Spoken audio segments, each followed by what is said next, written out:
साथियों नमस्कार, मैं हूं नवीन सुमन और आप देख रहे हैं हाड़ौती के किसान यूट्यूब चैनल। आज की इस वीडियो में हम भिंडी की जैविक खेती कैसे करें इस बारे में बात करेंगे। जी हां किसान साथियों, भिंडी की जैविक खेती करने के लिए हमें कौन सी भूमि, जलवायु, कौन सी किस्म की आवश्यकता होगी, कौन से भिंडी में रोग लगते हैं, इस बारे में बात करेंगे। सबसे पहले हम भिंडी की जलवायु की बात करें तो भिंडी की खेती के लिए उष्ण एवं नम जलवायु की आवश्यकता होती है। भिंडी के बीजों को अंकुरण के लिए न्यूनतम 17 डिग्री सेल्सियस तापमान की आवश्यकता होती है। अंकुरण के लिए 20 से 25 डिग्री तापमान उचित रहता है। गर्मियों में 42 डिग्री सेल्सियस से अधिक तापमान होने पर फूल गिरने की समस्या देखी जाती है। इसके बाद हम भूमि की बात करें तो वैसे हर प्रकार की मिट्टी भिंडी की खेती की जा सकती है, लेकिन भिंडी की जैविक खेती के लिए उचित जल निकासी वाली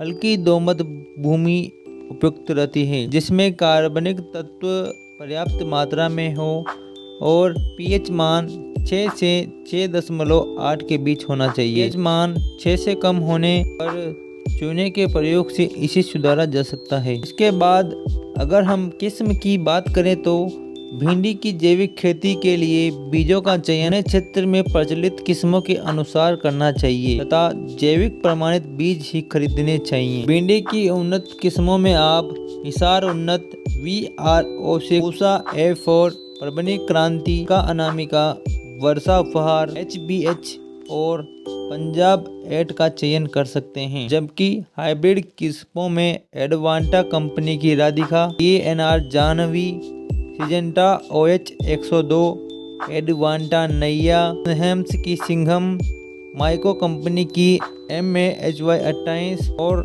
नामधानी कंपनी की NS 862 वैरायटी का आप चयन कर सकते हैं। बात करते हैं बीज की मात्रा व बीजोपचार किस प्रकार किया जाए। उन्नतशील किस्मों के लिए भिंडी की जैविक खेती के लिए गर्मी की फसल हेतु प्रति एकड़ 5 से 9 किलो बीज की आवश्यकता होती है। अगर बरसात में उगाते हैं तो 4 से 6 किलो बीज की आवश्यकता होगी। अगर आप हाइब्रिड किस्मों की बुआई करते हैं तो प्रति एकड़ 3 से 5 किलो बीज की आवश्यकता होगी।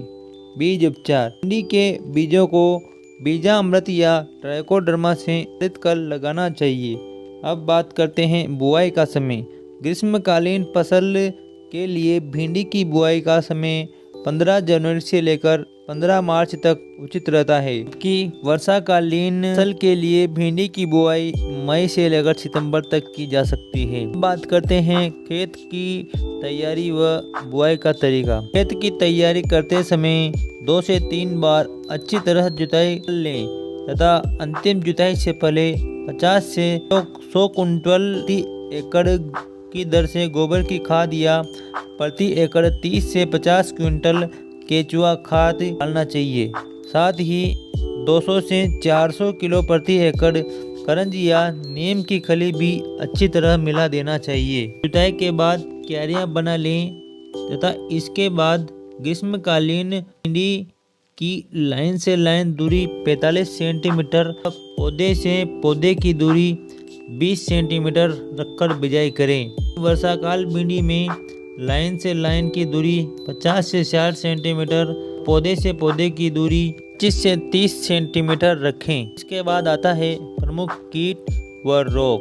इसमें नंबर 1 है तना छेदक और फल छेदक। यह कीट फलों और तनों में छेद कर देता है, जिससे फल खराब हो जाता है और पौधे सूख जाते हैं। इसके नियंत्रण की बात करें तो इसके नियंत्रण के लिए फेरोमोन ट्रैप्स का प्रयोग करना चाहिए। इसमें एविड ल्यूर व हेली ल्यूर का प्रयोग करना चाहिए। नंबर 2 पर आता है एफिड।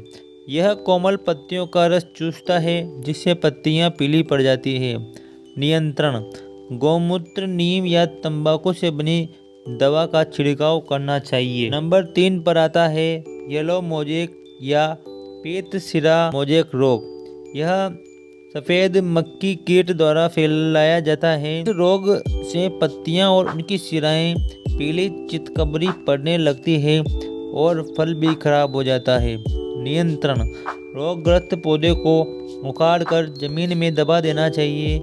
रोग रोधी उन्नत किस्म का चयन करना चाहिए। नीम ऑयल 5 ml प्रति लीटर के हिसाब से स्प्रे करें। यह स्प्रे 10 दिन के अंतराल पर 4 से 5 बार दोहराएं। साथियों, इस प्रकार हम भिंडी की जैविक खेती सफलतापूर्वक कर सकते हैं। अगर आपको किसी भी प्रकार की अन्य कोई परेशानी हो तो आप कमेंट करके पूछ सकते हैं। साथ ही वीडियो अगर ज्ञानवर्धक लगा हो तो हमारे चैनल को सब्सक्राइब जरूर कर दीजिएगा। वीडियो को लाइक करना भी न भूलें।